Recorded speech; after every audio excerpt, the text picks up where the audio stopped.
청산가치 보장의 원칙이 뭐냐? 쉽게 말하면 개인회생하면 파산보다 빚 더 갚아라 라는 거죠. 안녕하세요. 법무법인 덕수의 김준우 변호사입니다. 오늘은 가용소득이라는 개념 그리고 청산가치 보장의 원칙에 대해서 말씀을 드리도록 하겠습니다. 개인회생을 채무자가 신청을 할 때요, 개인회생 신청 자격 중에 제일 중요한 건 소득이 있는 거예요. 그 소득 중에서 얼마를 가지고 빚을 갚을 수 있느냐가 중요하잖아요. 거기서 추출하는 개념이 가용소득이라는 개념입니다. 쉽게 얘기해서 중요하게 쓸 돈 다 빼고 나머지 가용할 수 있는 돈이 얼마냐를 계산해야 될 거야. 먹고 살아야 되니까. 그러니까 소득에서 일단은 뭐 빼겠어요? 세금 빼야죠. 4대 보험료, 주민세, 소득세 이런 것들 다 뺍니다. 그 빼고 나서 그 다음에 하나를 더 빼요. 뭐냐? 최저생계비. 그럼 최저생계비를 어떻게 책정하냐? 사람마다 쓰고 마시고 하는 게 다 다른데, 그죠? 근데 법원에서 예규로 정해놓은 기준이 있어요. 그 기준이 지금 어떻게 되냐면 기준 중위소득의 100분의 60%를 일단 1차 선으로 정하고 있습니다. 그러니까 매년 달라지겠죠, 기준 중위소득이. 지금 현재 2023년 기준으로 말씀드리면 중위소득이 4인 가구 기준으로 했을 때 540만 원대예요. 3인 가구 하면 400 몇십만 원이겠죠? 2인 가구는 한 340, 50만 원 정도 됩니다. 그 금액을 기준으로 해서 60% 액수를 추출하게 돼 있어요. 그러면 아까 2인 가구가 340 얼마라 그랬잖아요. 60%가 하면 207만 원 정도 돼요. 그럼 2인 가구라고 쳐봅시다. 2인 가구면 207만 원, 4인 가구면 324만 원. 보통 이 사이에 있을 테니까요. 그러면 이제 그 금액을 빼는 거죠, 월급에서. 최저생계비 개념으로. 그리고 남는 금액이 가용소득이 되는 겁니다.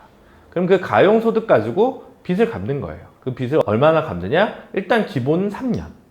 그럼 3년 동안 계속 갚는 거죠. 예를 들면 월급이 300만 원인데 2인 가구라고 생각을 해봅시다. 2인 가구의 생계비는 중위소득 60% 기준으로 하니까 한 207만 원 나와요. 그럼 200만 원 뺀다고 쳐봅시다. 그냥 러프하게. 그럼 100만 원 남잖아요. 100만 원 가지고 매달 3년 동안 갚는 거예요. 아주 쉽게 얘기하면. 그렇게 되고 나면 나머지 빚을 다 없애준다. 이게 이제 기본 개념입니다. 근데 이걸로 이제 끝나느냐? 이제 꼭 그렇지는 않습니다. 문제가 몇 가지가 발생하는데요. 그 중에 제일 중요한 기준선이 또 하나가 있는데 그게 청산가치 보장의 원칙이라는 겁니다. 이 가용소득 개념이랑 연결이 되는 셈이죠. 이게 뭐냐면 청산가치 보장의 원칙은 빚을 받는 사람 입장에서 보면 회생을 하면 지금 당장 받을 돈보다 3년 동안 나눠서 받잖아요. 그럼 어떻게 하겠어요? 파산할 때보다는 더 받아야 될 거 아니에요. 그게 바로 청산가치 보장의 원칙인 거죠. 그럼 이제 100만 원씩 3년 동안 갚는다고 쳤을 때 지금 당장 빚자치하는 것보다 그 액수가 적다. 이러면 인가가 안 나옵니다. 그러면 어떡하냐? 이제 그때 이제 계산식이 좀 바뀌어야 되는 거죠. 예를 들어 생활비를 조금 더 덜 쓰겠습니다 라고 신고를 한다던가, 아니면 3년 동안 갚을 걸 4년 동안 갚겠습니다, 5년 동안 갚겠습니다, 액수는 그대로 두고 그렇게 이제 계산을 좀 두들기는 거죠. 근데 그렇게 되기 때문에 요 이제 액수 60%, 기준 중위소득의 60%라는 건 예를 들면 이럴 수 있잖아. 더 갚아라! 이럴 수 있는데 그게 아니라 여기까지는 기본이고, 그래서 청산가치보다만 많으면 그러면 대부분은 이제 변제 계획을 인가해준다는 거죠. 거기서 중요한 거고, 개개인의 사정이 다 다르기 때문에 어떨 경우에는 그래서 이제 회생을 기간을 길게 하거나 액수를 많게 하거나 아니면 도저히 안 되겠다 이러면 파산을 하거나 이런 방법들을 같이 여러분이 전문가와 함께 찾아가는 과정인 겁니다.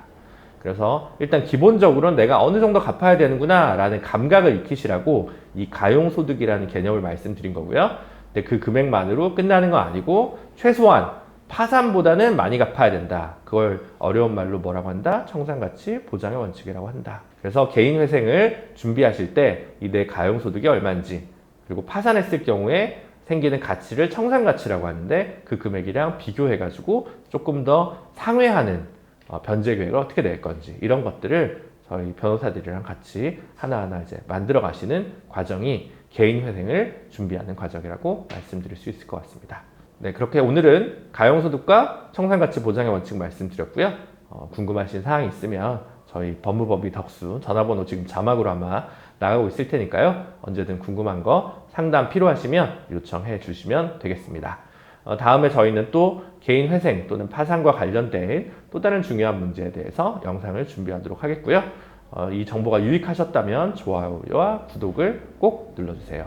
네, 지금까지 저는 법무법인 덕수의 김준우 변호사였습니다. 감사합니다.